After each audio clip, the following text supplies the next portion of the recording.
Welcome to a quick preview of the SourceWorld demo. Now I've been waiting for this mod for quite a while. I had heard of SourceWorld a few months ago and just recently learned that a demo was released. Cellface and the Bronco development team are behind this mod, and I gotta say, so far they've done a great job. SourceWorld has a very interesting premise. Basically, in the far future, 300 years after the Combine were defeated, a science company has completed research on the Combine's multiverse teleportation technology. We play as Jack, and we're in debt and we need a lot of money. Waking up in our apartment, the first impressions were fantastic. The music, the dynamic shadows, lighting, the save icon floating like that. The presentation is where this mod shines the most.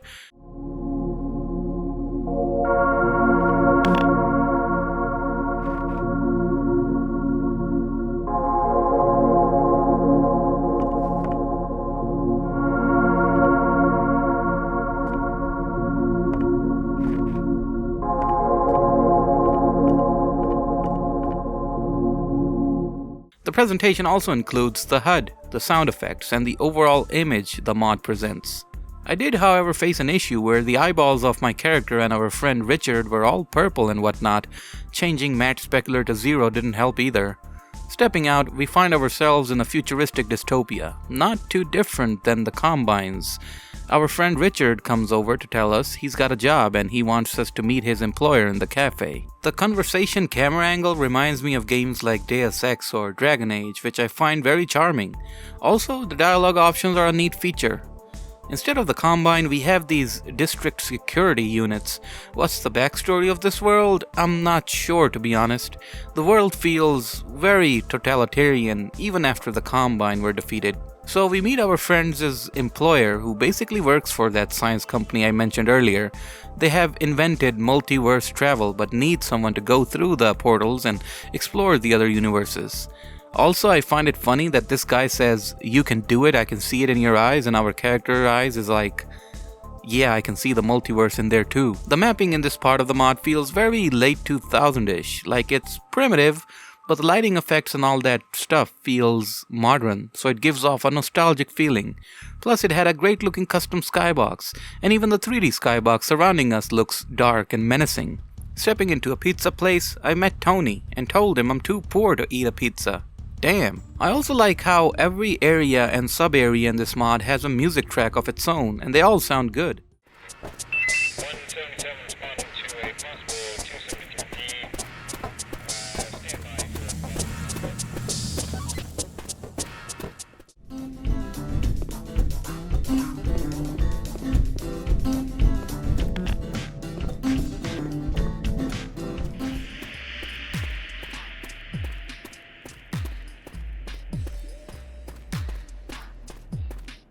Finally, we get to the science company's secret hideout.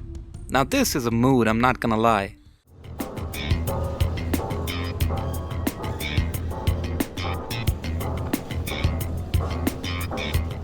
The actual entrance is through this despicable looking bathroom. We press this brick in and that opens a door to the underground.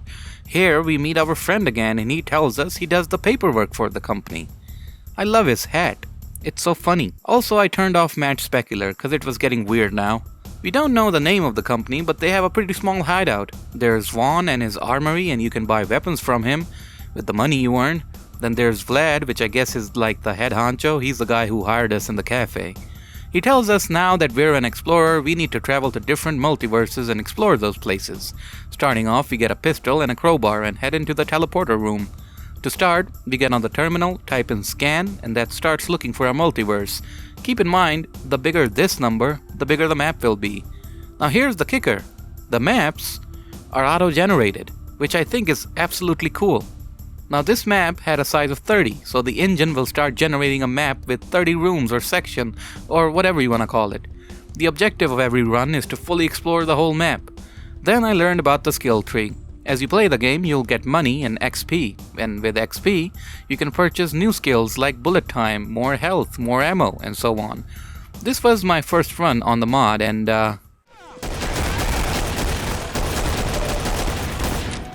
yeah, that was not a good first run. Now, it was kind of cumbersome that loading a save point takes you back to that bathroom, so you have to wait for another load screen and then get back into the lab.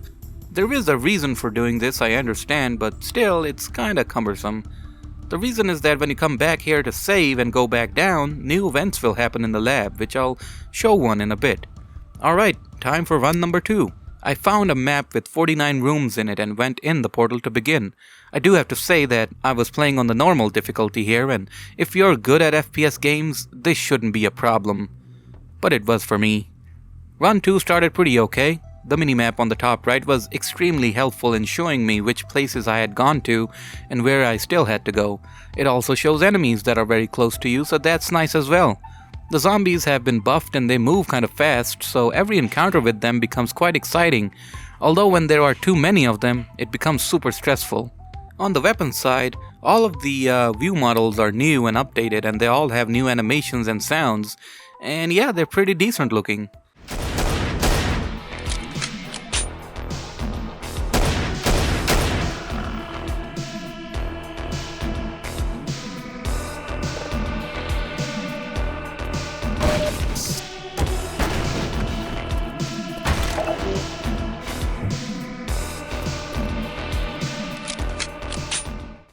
The auto-generation part of it all is actually quite decent, both in terms of layout and visuals.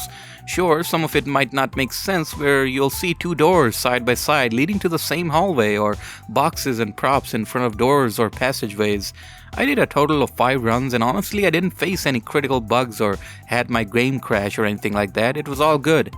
However, the drop rate of the supply boxes varied a lot between the runs. In my first 3 runs I barely had ammo or health, but in my last 2 runs I never ran out of anything. And so RNG is very much in effect here, and it affects everything. How many enemies, how many supply boxes, and so on are all randomly calculated, and that's pretty exciting. Run 2 was going pretty well until I got cornered by a zombie and he blew me up, so rip I guess. For run 3, I decreased the difficulty to easy. This allows the player to deal more damage, get more supplies from the boxes, and lessen the damage that enemies do. Pretty good for a casual gamer like me. I found a map with 58 rooms, so I decided to head in. This time around, I went with the extra health boost instead of the bullet time. And yeah, with the easy difficulty, I had even more fun. It still wasn't a walk in the park for me, but still, it felt like a proper challenge.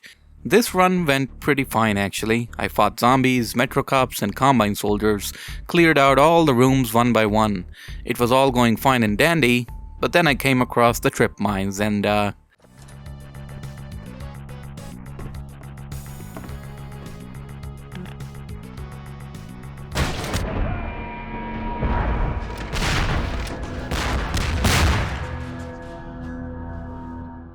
I was very disappointed, so I took a break and came back for a new run later on.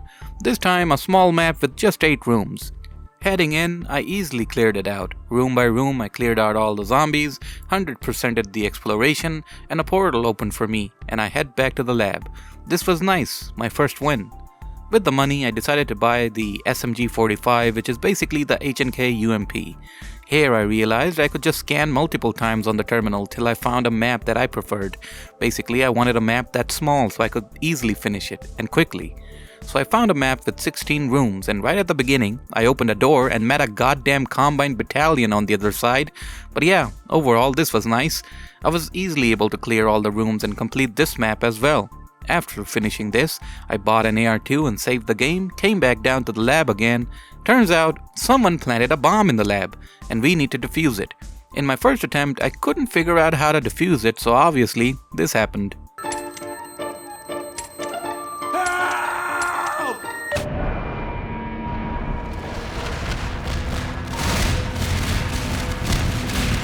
In my second attempt, I read online how to solve this.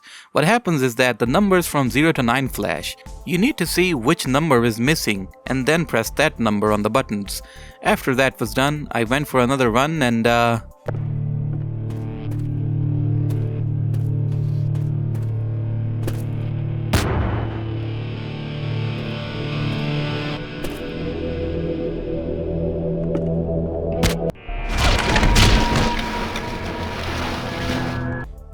yeah, I think I'll stop here. I did read that the demo also has a boss fight in it, but as you saw, I wasn't able to get to it. SourceWorld is a really interesting mod that's quite fun to play even in its development and demo stages. The sense of progression with the skill tree and getting new weapons is a nice way to keep the player hooked to clear more and more multiverses. The map generation system is also very well done, but I do really hope that in the future more themes and aesthetics are added to the system. Hell, if possible, I'd love to see an outdoor map auto-generated like this, something to add more variety to the visual side of things. Now, I don't know how much of this was RNG like my whole experience. What I mean is that there might be more stuff that I missed out on because I only did 5 attempts, so maybe I didn't come across any other types of enemies or map styles, so that's a disclaimer for you. Definitely check this one out, the link will be in the description. I look forward to future updates to this mod as it has a lot of promise and potential to become something big. And that's pretty much it for this one. Thanks so much for watching, and a big thanks to these benefactors for supporting the channel. The One Epic Player, Maddie160p, Joseph Stalin, Raccoon Eggs, 404 Not Found, Potato King, Corby, Needub, DeadX, Evox, Flaming Oddball, Paris 1911, The Geeler, ATSF GP30, Hawk, Unusual, A Normal Street Lamp, Mr. Spavon, Geode, Nobody Important, T.S. Tromer, Scary Stalker, It's Juro, Scooms, Owie, Imperial Embers, T-Boy301, Jack5282, Lucky You, Quiltman, 501st Clone Boy, TTG, Robocop, Noel, Tedosaur, Lambdre, Roadkill, Walter, Fisher Grice, Hawk Assault, Jelen, TRR Droid, and Bipolit. Thanks again, and I'll see you in the next one.